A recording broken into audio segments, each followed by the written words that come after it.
ഹർഷ, കഴിഞ്ഞ ദിവസം കുറച്ച് ദിവസങ്ങൾക്ക് മുൻപ് നമ്മുടെ ബഹുമാന്യനായ മുഖ്യമന്ത്രി പിണറായി വിജയൻ സാറിന്റെ ഇന്റർവ്യൂ എടുക്കുന്ന നമ്മുടെ മഹാനടനായ മോഹൻലാൽ സാറിനെ ലാലേട്ടനെ നമ്മൾ കണ്ടു. ഇന്റർവ്യൂ കണ്ടിരുന്നു ഹർഷ? കണ്ടിരുന്നു. ഞാൻ പൂർണ്ണമായി കണ്ടിരുന്നില്ല, എനിക്ക് സമയം ഉണ്ടായില്ല.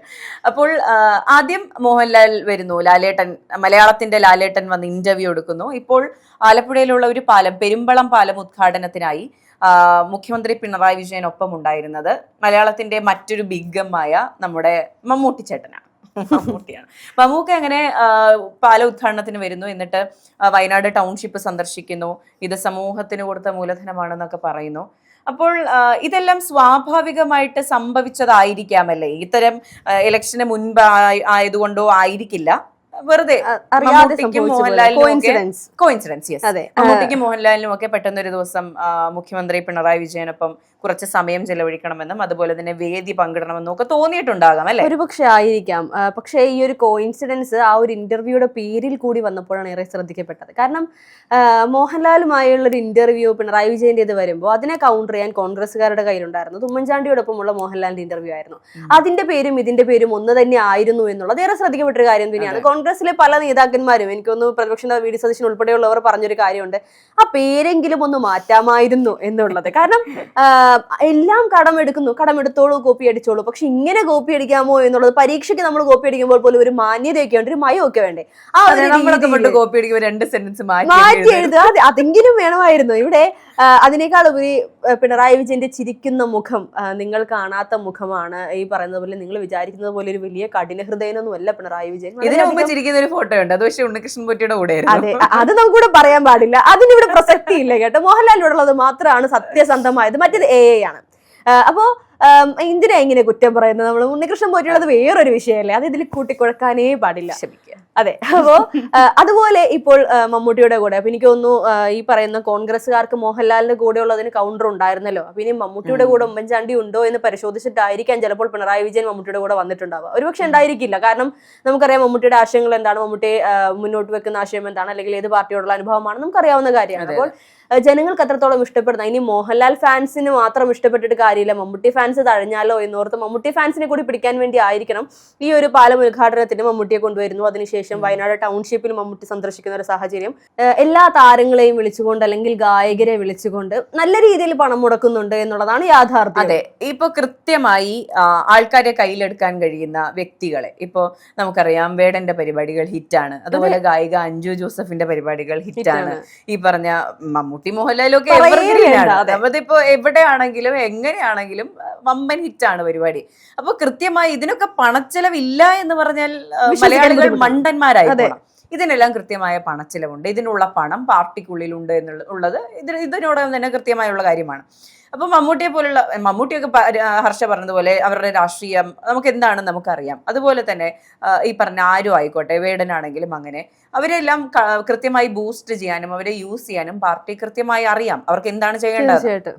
കഴിഞ്ഞ ദിവസമാണ് അഞ്ജു ജോസഫ് വേദിയിൽ സദസ്സിൽ നമ്മുടെ ആരോഗ്യമന്ത്രി വീണ ജോർജ് ഇരിക്കുമ്പോൾ തന്നെ വേദിയിൽ സംസാരിക്കുന്നുണ്ട്, നമ്മുടെ ആരോഗ്യ മേഖല എന്നൊക്കെ പറഞ്ഞാൽ എന്ത് അടിപൊളിയാണ്, താങ്ക് യു മാഡം, UK-ലൊക്കെ വയ്യാണ്ടായ 3 മാസം കഴിഞ്ഞാൽ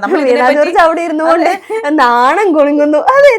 താങ്ക് യു പറയുന്നു. എനിക്ക് തോന്നുന്നു കുറെ നാളുകൾക്ക് ശേഷം ആദ്യമായിട്ടായിരിക്കും ഒരാൾ മുഖത്ത് നോക്കി നല്ലത് പറയുന്നത്. പൈസ കൊടുത്തായിക്കോട്ടെ, എന്തോ ആയിക്കോട്ടെ, മനസ്സിലായിട്ടുണ്ടല്ലോ. സ്വാഭാവികമായിട്ട് നമ്മളോട് ആരെങ്കിലും നല്ലതാണ് കേട്ടോ എന്ന് പറയുമ്പോൾ നമുക്കൊരു സന്തോഷം വരില്ല. ആ സന്തോഷമാണ് സ്വാഭാവികമായിട്ടും വീണ ജോർജിന്റെ മുഖത്ത് വന്നത്.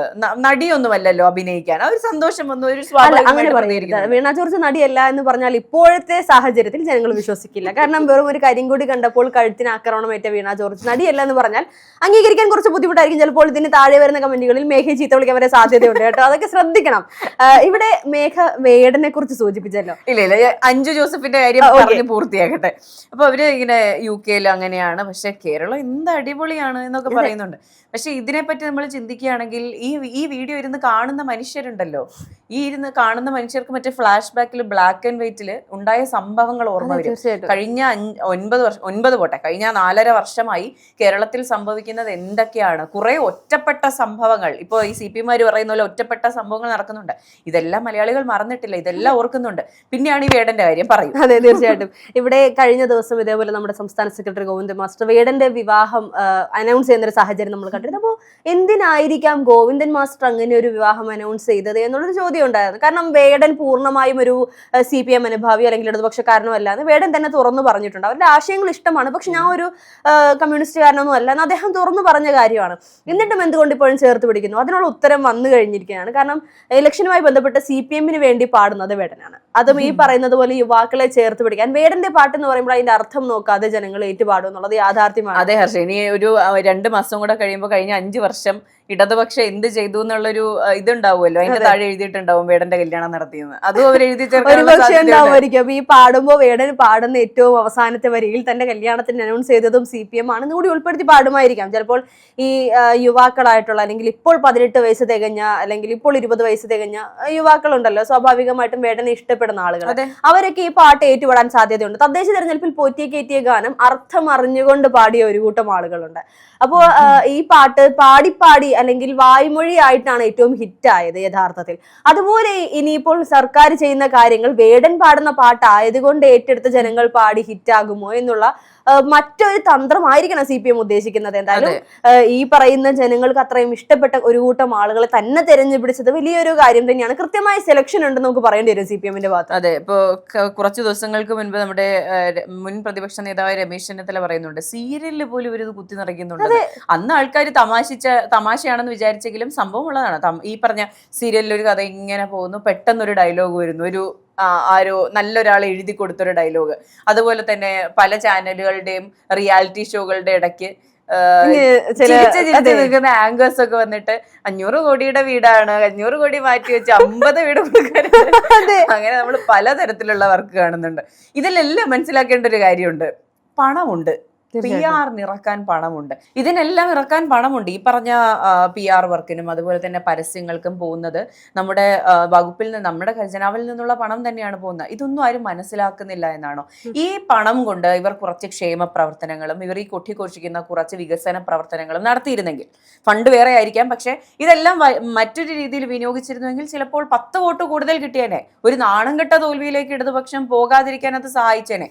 പക്ഷെ അത് ചെയ്യുന്നില്ല, എല്ലാം PR വർക്കാണ്. എനിക്ക് തോന്നുന്നു ജനത്തിന് അലോസരമായി തോന്നുന്ന പല കാര്യങ്ങളും ചെയ്യുന്നുണ്ട്. പുറത്തിറങ്ങിയാൽ പരസ്യമാണ്, TV വെച്ചാൽ പരസ്യമാണ്, ഫോൺ എടുത്താൽ പരസ്യമാണ്, വാട്സാപ്പ് തുറന്നാൽ നിങ്ങൾക്ക് ഇത് എന്താണ് ക്ഷേമ പെൻഷൻ നാളെ കിട്ടും എന്ന് പറഞ്ഞുള്ള മെസ്സേജുകൾ വരികയാണ്. സ്വസ്ഥതയില്ല സത്യം പറഞ്ഞാൽ ഈ പറയുന്ന പൊതുജനങ്ങൾക്ക്. അതെ, സോഷ്യൽ മീഡിയ ഇൻഫ്ലുവൻസേഴ്സിനെ വെച്ച് വരെ ഈ പറഞ്ഞ PR വർക്കുകൾ ചെയ്യുന്നുണ്ട്. നമ്മൾ വെറുതെ സ്ക്രോൾ ചെയ്യുമ്പോൾ റീലുകളുടെ ഇടയ്ക്ക് നമ്മൾ അറിഞ്ഞോ അറിയാതെയോ കണ്ടന്റ് വരുന്നുണ്ട്. ചിലർക്കത് മനസ്സിലാകും, ചിലർക്കത് മനസ്സിലാകില്ല. ഇതൊരു PR കണ്ടന്റ് ആണ്, പെയ്ഡ് കണ്ടന്റ് ആണ് ഈ വരുന്നതെന്ന് ചിലർക്ക് മനസ്സിലാവില്ല. അതുപോലെ എവിടെ സമസ്ത മേഖലയിലും എവിടെ എടുത്ത് നോക്കിയാലും പരസ്യം മാത്രമായി മാറുന്നു. അതിന്റെ എല്ലാം ഏറ്റവും അവസാനത്തെ കണ്ണി, നമ്മുടെ കണക്ക് കൂട്ടൽ ശരിയാണെങ്കിൽ അവസാനത്തെ കണ്ണികളായിരിക്കാം ഈ പറഞ്ഞ മമ്മൂക്കയും അതുപോലെ തന്നെ ലാലേട്ടനും ഒക്കെ വന്നത്. അല്ലെങ്കിൽ ഇതിലും വലിയ അമിട്ടുകൾ പൊട്ടിക്കാനുണ്ടോ എന്നറിയില്ല. എന്തു തന്നെയായാലും നിങ്ങൾ ചെയ്ത പ്രവർത്തനങ്ങളുടെ പേരിൽ നിങ്ങൾക്ക് വോട്ട് ലഭിക്കേണ്ടതുണ്ടെങ്കിൽ നിങ്ങൾ ചെയ്ത പ്രവർത്തനങ്ങളുടെ പേരിൽ ആ വോട്ടുകൾ നിങ്ങൾ ലഭിച്ചിരിക്കും. പക്ഷെ നിങ്ങൾ എന്ത് ചെയ്തിട്ടില്ലയോ അത് ജനം ഉറപ്പായും തിരിച്ചു ചോദിക്കും എന്നുള്ളതാണ്. അതെ, തീർച്ചയായിട്ടും. ഇവിടെ ഈ പറയുന്ന ഇനിയിപ്പോൾ ഇതിന് മുകളിലേക്ക് മലയാളികൾക്ക് വെക്കാൻ ആരുണ്ട് എന്നുള്ള ചോദ്യമാണ്. സ്വാഭാവികമായും മോഹൻലാൽ, മമ്മൂട്ടി എന്ന് പറയുമ്പോൾ മലയാളികൾ 2 ചേരിയിൽ നിൽക്കുന്ന ആ ഒരു കാര്യവും ഇനിയിപ്പോൾ പൂർത്തിയായിക്കൊണ്ടിരിക്കുകയാണ്. CPM-ന്റെ ഭാഗത്തുനിന്ന് ഇതൊക്കെ ചെയ്യുമ്പോഴും ഇത്രയും വലിയ പണം മുടക്കി ഓരോ കാര്യങ്ങൾ ചെയ്യുന്നു. PR വർക്കിന് വേണ്ടി ഇവർ ചിലവാക്കുന്ന ചിലവൊക്കെ നമുക്കറിയുന്ന കാര്യം. പക്ഷെ ഇതിനെല്ലാത്തിനെയും നിഷ്പ്രഭമാക്കിക്കൊണ്ട് കോൺഗ്രസിൽ നിന്നും ഒരു യാത്ര നമ്മൾ കണ്ടിരുന്നു. കേരളം ഒട്ടാകെ 14 ജില്ലകളിലൂടെയും പോകുന്നത്. വെറും തുച്ഛമായ ചിലവിലൂടെ നടത്തിയ ഈ ഒരു യാത്ര കോടികൾ മുടക്കി ചെയ്യുന്ന PR-ന് ഒരു തിരിച്ചടിയാകുന്ന ഒരു സാഹചര്യം ഒന്ന് ആലോചിച്ച് നോക്കൂ. CPM-നെ സംബന്ധിച്ച് ഇത്രയൊക്കെ മുടക്കിയിട്ടും തിരഞ്ഞെടുപ്പ് കഴിയുമ്പോൾ ഇത് എത്രത്തോളം ഏൽക്കും എന്നുള്ളത് വലിയൊരു സംശയമായി തന്നെ നിൽക്കുകയാണ്. ഇവർക്കും വലിയ കോൺഫിഡൻസ് ഒന്നും ഇല്ല തിരഞ്ഞെടുപ്പ് കഴിയുമ്പോൾ ഞങ്ങൾക്കത് കിട്ടുമെന്നുള്ളത്. കയ്യിലിരിക്കുന്നതെല്ലാം പോകും. എനിക്കൊന്ന് 30-ഓ അതിൽ താഴെയോ മാത്രമാണ് ഇവർക്ക് സീറ്റ് ലഭിക്കാൻ സാധ്യതയുള്ളൂ. ഇവരുടെ തന്നെ PR പറഞ്ഞു കഴിഞ്ഞൊരു സാഹചര്യമാണ്. അതും പിണറായി വിജയൻ മുൻപിൽ നിന്ന് നയിക്കുകയാണെങ്കിൽ അതുപോലും കിട്ടാൻ സാധ്യതയില്ല. കയ്യിലിരിക്കുന്നതെല്ലാം പോകുമെന്നാണ് പറഞ്ഞു വെക്കുന്നത്. അതും ആലോചിക്കണം. അവരുടെ തന്നെ PR-ന് കൃത്യമായ ബോധ്യമുണ്ട് എന്നുള്ളതാണ്. പല CPM സൈബർ ഹാൻഡിലുകളും സജീവമായിരുന്നവർ ഇപ്പോൾ പതിയെ പതിയെ നിർജ്ജീവമാവുന്ന ഒരു സാഹചര്യം നമ്മൾ കാണുന്നുണ്ട്. ശ്രദ്ധിച്ചോന്നറിയില്ല, CPMന്റെ എല്ലാ ക്യാപ്സ്യൂളുകളും ഇറക്കിയിരുന്ന പല പേജുകളും ഇന്നിപ്പോൾ അനങ്ങുന്നില്ല എന്നുള്ളതാണ്. കാരണം അവരുടെ കയ്യിൽ ക്യാപ്സ്യൂളുകൾ ഇല്ല, കഴിഞ്ഞു. ഈ ഒരു ആരോഗ്യ മേഖലയിലെ പ്രശ്നം വരുമ്പോൾ അതെല്ലാം ഒറ്റപ്പെട്ട സംഭവമാണെന്ന് പറഞ്ഞു. എത്രത്തോളം ഒറ്റപ്പെട്ട സംഭവങ്ങൾ ഇവർ ഇതുപോലെ പറഞ്ഞ് വിജയിക്കാൻ ശ്രമിക്കും. അതുപോലെ ഗതാഗത മേഖലയായിക്കോട്ടെ, ഏത് മേഖല എടുത്ത് പരിശോധിച്ചാലും എല്ലാം ഒരുപോലെ, എല്ലാം ഫ്ലോപ്പ് എന്ന് പറയേണ്ടി വരും. ഇതുപോലെ എത്ര നേതാക്കൾ അല്ലെങ്കിൽ എത്ര സെലിബ്രിറ്റികളെ കൊണ്ടുവന്നത് കൊണ്ടോ കാര്യമില്ല എന്നുള്ളതാണ് യാഥാർത്ഥ്യം. ഞാൻ നേരത്തെ പറഞ്ഞതുപോലെ മോഹൻലാലിന് പകരം മമ്മൂട്ടിയെ കൂടി കൊണ്ടുവന്നുകൊണ്ട് കോൺഗ്രസിന് കൗണ്ടർ വെക്കാനുള്ള അവസരം ഒഴിവാക്കി എന്ന് പറഞ്ഞ് സന്തോഷിക്കുമ്പോൾ അത് മാത്രമല്ല ജനങ്ങൾ ചിന്തിക്കുന്നത്. ഇന്നത്തെ സമൂഹത്തിലെ ജനങ്ങൾ മോഹൻലാലിനെയും മമ്മൂട്ടിയെയും പൂവിട്ട് പൂജിക്കുന്ന ഒരു കാലമൊന്നുമല്ല. അവരുടെ ചിത്രങ്ങൾ മോശമാണെങ്കിൽ കൃത്യമായി അവരോട് പോലും നേരിട്ട് പറയാൻ ധൈര്യമുള്ള യുവാക്കളും നമ്മുടെ സമൂഹത്തിൽ വളർന്നു വരുന്നുണ്ടെന്നുള്ളത് നമുക്ക് അറിയുന്ന കാര്യമാണ്. അതുകൊണ്ട് ഇങ്ങനെയുള്ള PR വർക്കൊക്കെ കൊണ്ട് എത്രത്തോളം ഉപകാരം ഉണ്ടാകുമെന്നുള്ളത് ചിന്തിക്കേണ്ട കാര്യം തന്നെയാണ്.